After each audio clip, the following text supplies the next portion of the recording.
Yeah.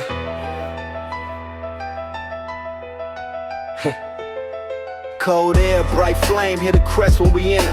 When the crest covers, circle tight, we remember. Power in the whispers, protection in the spell. Etching in our bloodline, yeah, we know it well. Strong minds, strong hearts, every sigil intentional. Love keeps us guarded, magic multi-dimensional. We rise together, no throne, no lone caster. Sisters and brothers, every spell cast faster. Ice in the wind, but the bonds stay warm. Through shadow and storm, we transform. This ain't fear, this is faith in motion. When the crest covered, strength, love, devotion.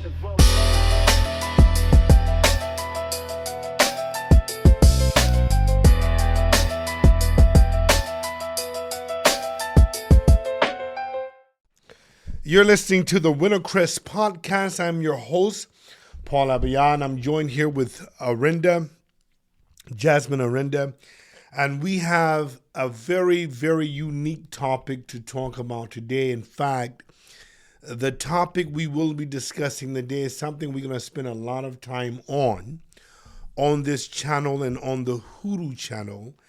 And we will give reasons on both of these channels of why I canceled the Cross and Candlelight channel. And we're going to be talking about the book, How to Make a Negro a Christian. And we called this special podcast to start talking to our Wintercrest audience, the members of Wintercrest, the friends of Wintercrest, about this book. It explained so much. We spent the night reading through this entire book, and it's a wonderful book. You can get a copy of the book from Divine Directions, our bookstore, or you can order it. The author's name, the commentary, the one who put commentary on this book, his name is Camus Tahuti. And he's such a wonderful author. And there was so much about this book that triggered us, that inspired us, that gave us reason for thinking.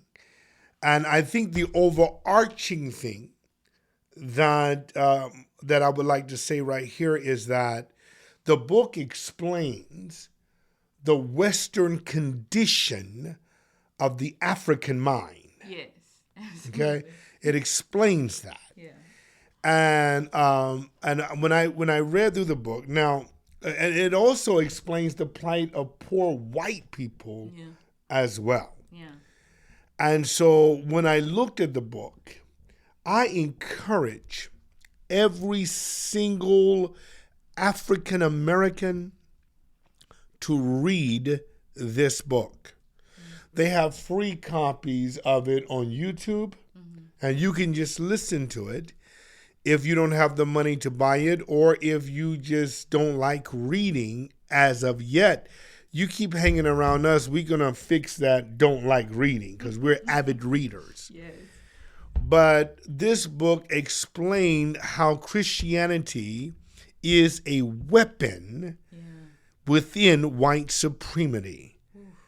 And how the vilifying of magic, witchcraft, sorcery, African spirituality was demonized to cut off the Africans' connection with your gods, with the Orishas, with Oldamare, with the power that we've had for centuries immemorial. And so I encourage you to read this, especially if you're a Christian. If you're Christian witch or Christian of any kind, read this book. Now, I used to be a pastor within the Christian church.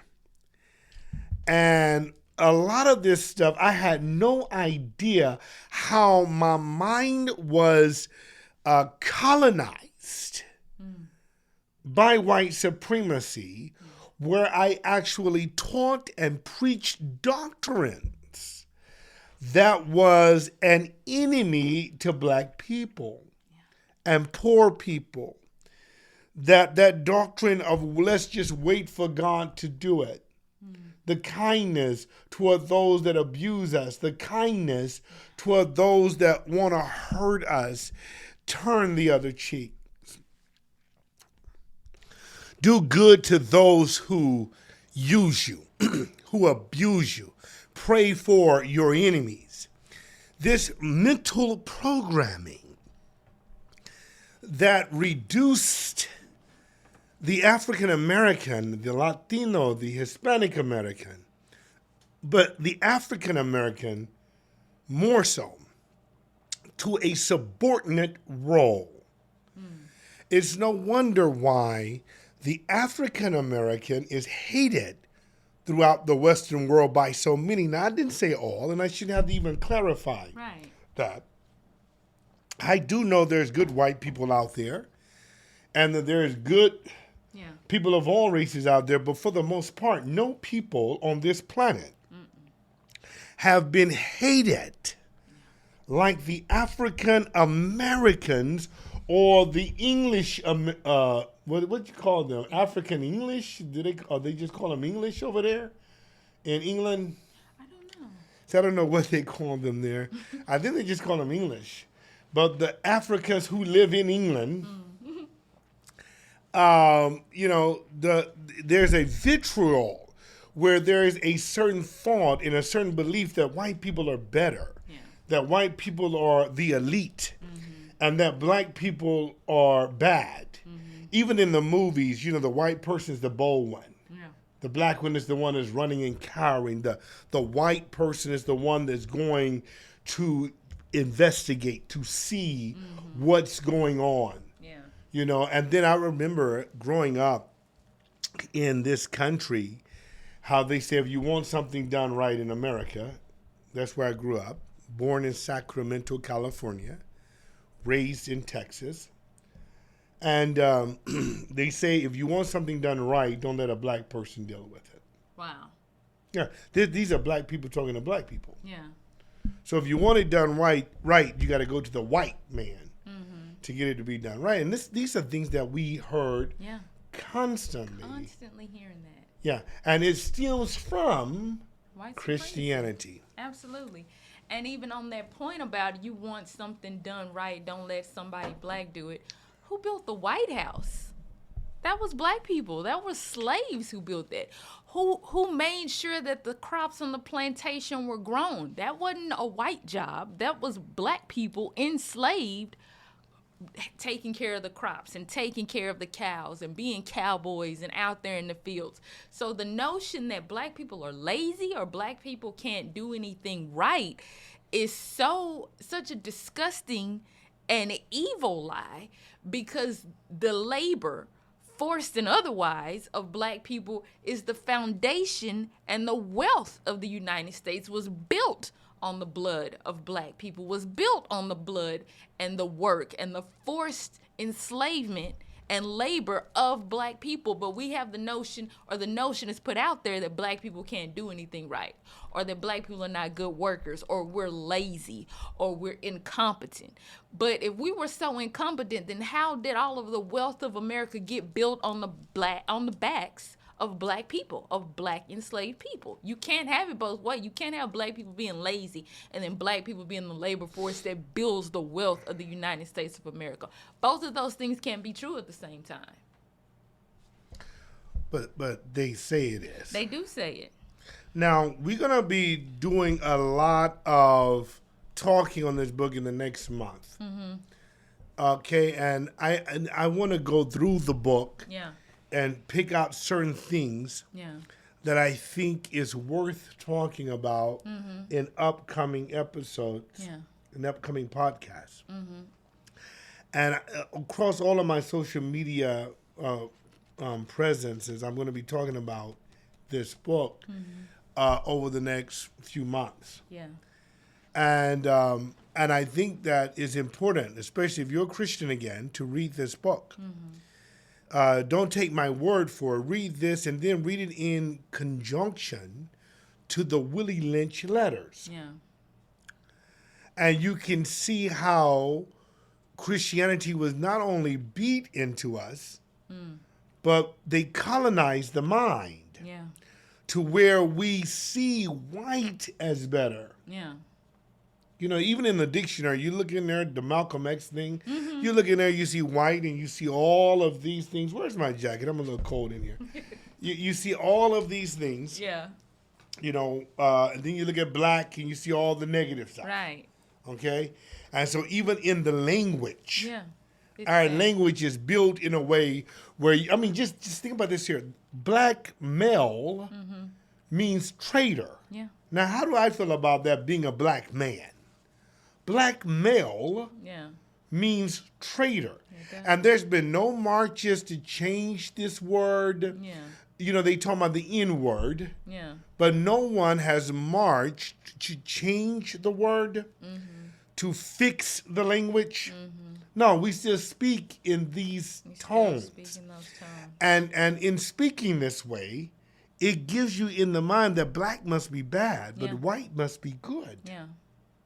Yeah. And this is how our society is structured. Right. If we are to truly throw off the shackles of colonialism, Yeah. throw off the shackles of slavery, we have to do so mentally. Yeah. KRS-One said that slavery is a mental issue.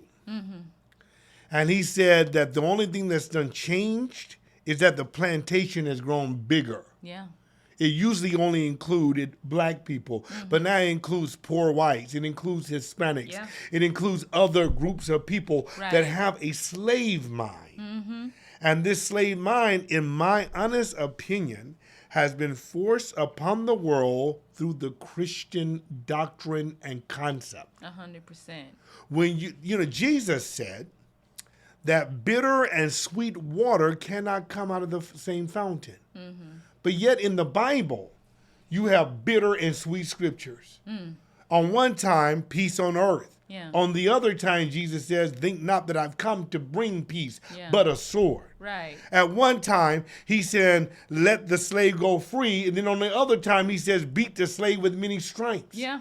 On one side, he says, you know, an eye for an eye, tooth for a tooth. On the other side, he says, pray for those, forgive those. Yeah. So I mean, that's bittersweet itself. It is. Yeah. And Christianity is a religion that is built upon these bittersweet things. Yeah. Definitely. There's some sweet parts about it, but there's a whole lot of bitter. Yeah. Slavery was propped up by Christianity. Absolutely. And I know there's a lot of Christians listening to me, and they will say things like, well, no, they just use the Bible wrong. And no. The Bible is messed up. Yeah. Christianity is messed up. Yes. I used to preach it. I proclaimed it. Yeah. I pastored in the Christian churches. It's messed up. And not only is Christianity messed up, but for that matter, Islam, Absolutely. Black Hebrew Israelites, Absolutely. all of that is messed up. Judaism Yeah. is messed up. The Jews believe that the Gentiles should worship them. They believe this. These faiths are damaged. Yeah. The only true faith, good faith, especially for the African, Yeah. is African traditional spirituality. Yeah. That's the only place to go. Yeah. Where it started. Yeah. It's come full circle. Yeah. But if you're a Muslim, you was just colonized by an Arab. Yeah. That's true. If you were Christian, you were colonized by a European. Yeah. These are not our things. Right. This was forced upon us, handed to us. Yeah. And this book shows you the manipulation. Oh, yeah. It shows you the deceit. It reveals, it pulls back the covers and allows you to see how corrupt the bed really is. Yeah. Yeah. Again, the book is called How to Make a Negro Yeah. a Christian. It's an old book. And what it is a collection of sermons from the Reverend Dr. Charles, I think it's Colcock. And man, if anybody been cold-cocked, it's been the African American community. But Charles Colcock Jones is who preached these sermons. Yeah. And you can see them demonstrate not only on TBN, but other places. Yeah. You see You can see these tenets Yeah. played out. Yeah. And I think too, one of the astounding thing was when reading the book that you can see. I mean, this sermon was written in like the 1800s by Reverend Jones, and you can still see the remnants and the principles that he has espoused. Tell them about the way we sing. Oh, okay. So Reverend Jones wrote a sermon about how to make the Negro Christian, and then he wrote a follow-up sermon about how to teach the Negroes in the South. Because obviously they didn't want the Negroes to get a certain understanding of the Bible. They could give them an understanding or dreams of liberation or dreams of freedom. So obviously they couldn't give them the whole Bible. They had to alter it. They had to doctor it so they wouldn't get confused and think that they were supposed to be free. They wanted to indoctrinate them in a way where obedience and servicing and being faithful and loyal and staying with your master was what God wanted, was what Jesus wanted. And so they would talk about, okay, this is how you go, this is how you talk to the black people. This is how you talk to the Negro. Talk to them in a way, be kind when you talk to them so they can believe that you have their good intentions at best. Talk to them in a way where they can understand the scripture. So you ask them a question, then you give them the answer, then you tell them to repeat after you so they can get the program. Because a lot of the black people, you got to realize at this time, a lot of the Negroes at the time were uneducated. So they couldn't read anyway, but they could repeat after you. Let's stop for a second, because you made a statement that I kind of take a little issue with. That they had to alter the Bible to make it adaptable for people to digest. And being a scholar of the scripture, I don't think that they did alter. I think it said just what it meant to say. I think the Bible is a slave book. And let me explain what I said. Okay.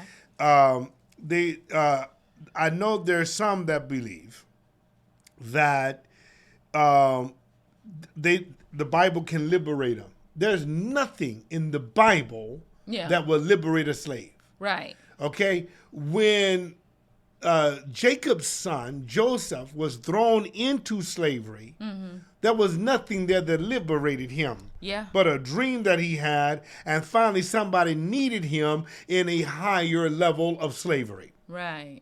Yeah. Okay. Okay? Yeah. Even though he had power over all the others, he was still a slave to Pharaoh. Yeah, he was. Yeah.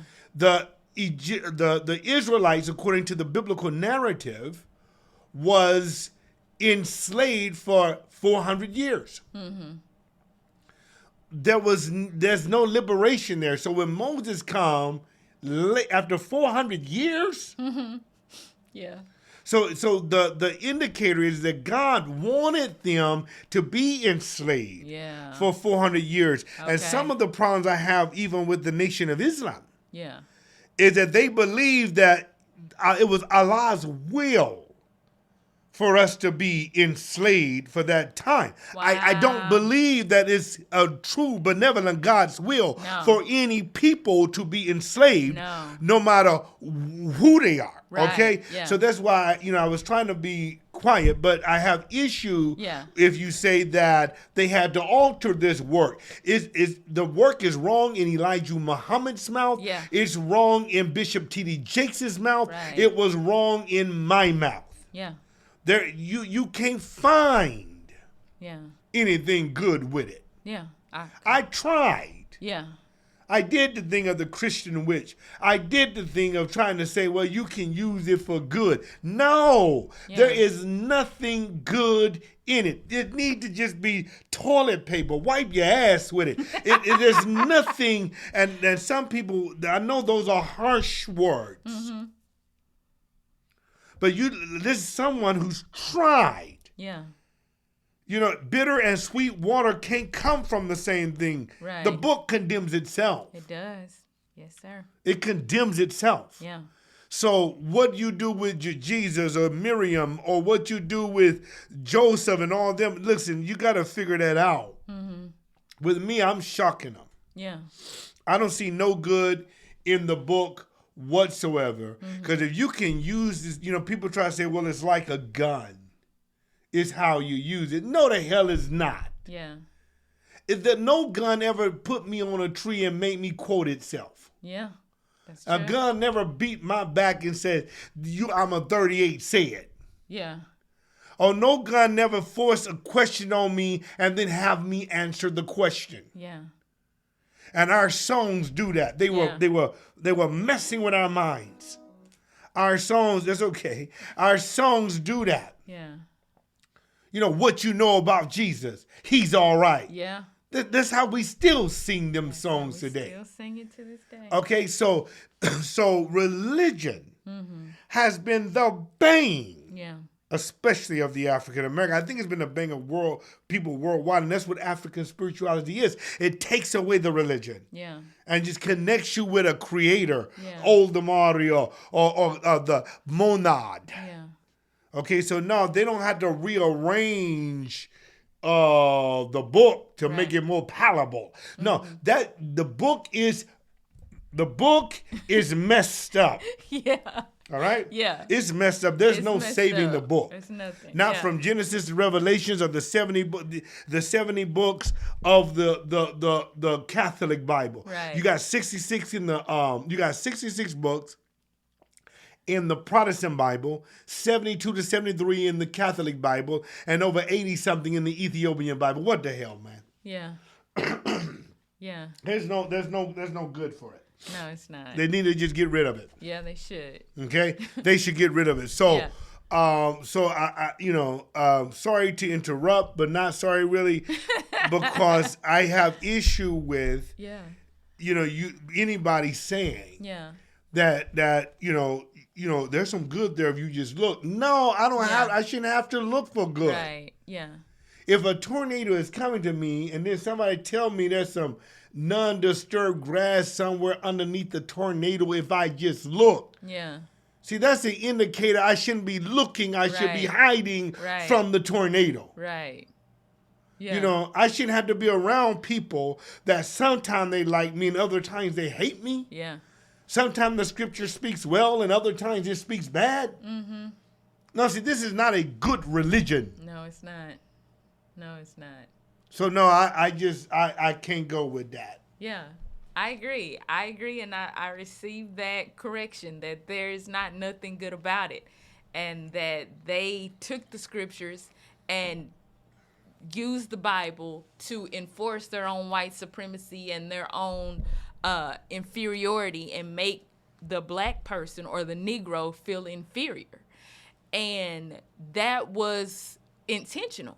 That was intentional to make black people feel inferior, make black people feel like they're not worthy and they're not good enough and they're wretched and they're evil and they're wicked. I even remember reading a couple of passages in this book that said that the oldest from the youngest is vile, evil, and wicked. Talking about black people. Talking about black people. Like, what did the babies do? What did the children do? How are the babies here and they're just wicked and vile and evil? And that's based on the color of their skin. They're just evil, vile, and wicked, and that's based on their skin, not their actions. What did that baby just got here? How is that baby wicked and vile and evil? And there's nothing good about a newborn baby. How do you make a generalized statement about a whole group of people as being vile and evil and wicked and deceitful? That baby can't even make no words to lie. How can it be a liar? It just got here. But that notion of inferiority, that notion that white people are more superior, that white people are better, all of that fed into the narrative of being submissive, of using Christianity, of using white supremacy to make the slaves more submissive, to make them better slaves, to make them better servants. And the notion was that the better your slaves have religion, the less likely they are to have an insurrection, the less likely they are to rise up, the less likely they are to come against you and to come against the plantation or burn the plantation down or burn down the crops. And if you really look at the historical narrative of the slave revolts, there were slave revolts, but the majority of black and Negro people in that time were indoctrinated so well that they were scared to have a revolt, that they put that fear of hell, that fear of punishment, that fear of judgment, that fear of retribution into them so much that they were afraid of revolting. They were afraid of an insurrection, even suffering under an abusive, tyrannical, awful life. They would rather just suffer and think that Jesus is going to fix it, or God is going to fix it by and by, or after a while, or he may not come when you want him, but one of these days it'll be better for you in heaven, or it'll be better for you in the next life. And that was, I think, the mindset that really kept the black Negro, the enslaved person, enslaved, because the doctrine and the white supremacy of it made them think that being submissive, being beaten, being subservient, being mistreated, made them think that it was divine to suffer, because Christ suffered. So you can suffer like Christ can suffer. That's awful. That's horrible. Thank you for listening to us. I want to say a few more things. I know some people are going to have problems with what I say, but I don't really give a damn about that. Yeah. I honestly believe that Islam, Christianity, and Judaism are the world's worst religion. Mm-hmm. I believe that with everything inside of me. Yeah. And when you look at what they've done, now I know there's been men of all of these faiths and women that have done great things. Right. Okay? But they had to work with what they had. That's true. So I don't besmirch them. Right. But in nothing in me can say that your religion has benefited the African American or the African in the Western Hemisphere at all. Right. It has not. Mm-hmm. It's made us docile. Yeah. It's made us more slave-minded. We just don't understand the new slavery and the new plantation. Right. Okay? If we are to be free, we got to get rid of the root of this thing. Mm-hmm. Okay? If they use this as a weapon for us, then we have to understand their weapon can't be our cross. Yeah. Okay? We have socialized ourselves to self-hatred. Yeah. Yeah. And it goes the same way, white Arabs or white-looking Arabs, they don't like black-looking Muslims. They talk bad about them. That's true. I used to fellowship with some of them, and I heard the things that they say about black Muslims. Wow. And they thought I should laugh about their joke. You hear what I'm saying? We've always needed somebody white to help us in this Western world. Yeah. Okay? So for the African American, it's the blonde hair, blue eyed Jesus. Mm-hmm. For the Muslims, it depends on which ones you are. Mm-hmm. And there are people that debate to say, well, Muhammad was a black man. You really don't know. Yeah. All right, we really don't know what they were. Yeah. Because they didn't see color at that time in Medina the way we do here. Right. So we don't know what color he really was. Right. And it wouldn't have been important for him to put it on there. But I do know that the Arabs were racist that sold our people into certain bondages. And the Arab Muslims sell pork to black Muslims. Yeah. So why the hell they selling pork in our communities? Yeah. If we're brothers. Mm-hmm. That's horrible. That's horrible. Yeah. And it's the same thing. White Jews don't see black Israelites the same. They don't. Not for the most part. No. And some people will say, well, you're just trying to make this all racist. No, I'm trying to make it all true. Yeah. The truth is that black people have always felt subordinate. Kirk Franklin was kissing Reverend Franklin's hand as if he was the Pope. Why the hell would you do that? Oh, my God. When was that? I don't remember the date. It's all over the internet. It's easy to find, but it's not hard to find a white Christian kissing the ass of a white Christian. It's not hard to find that.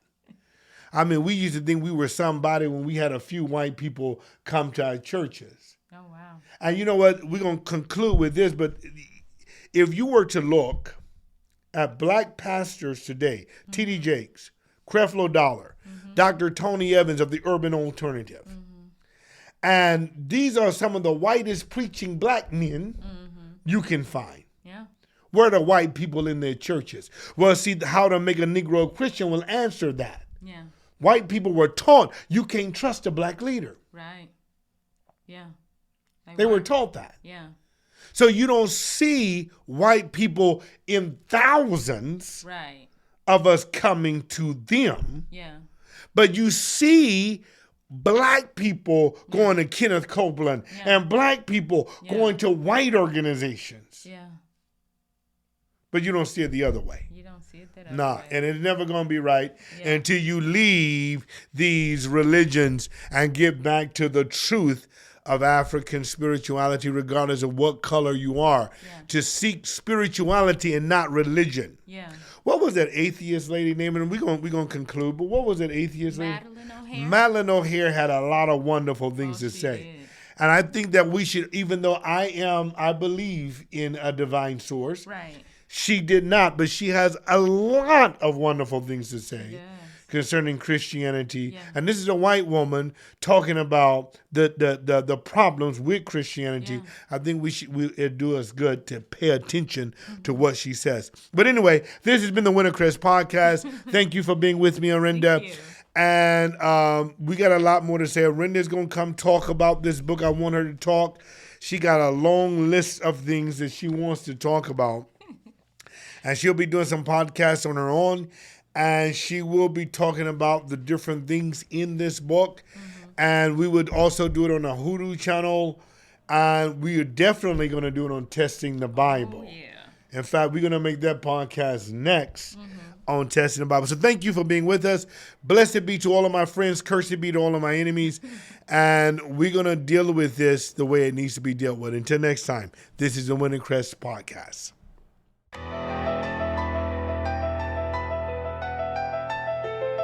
Yeah.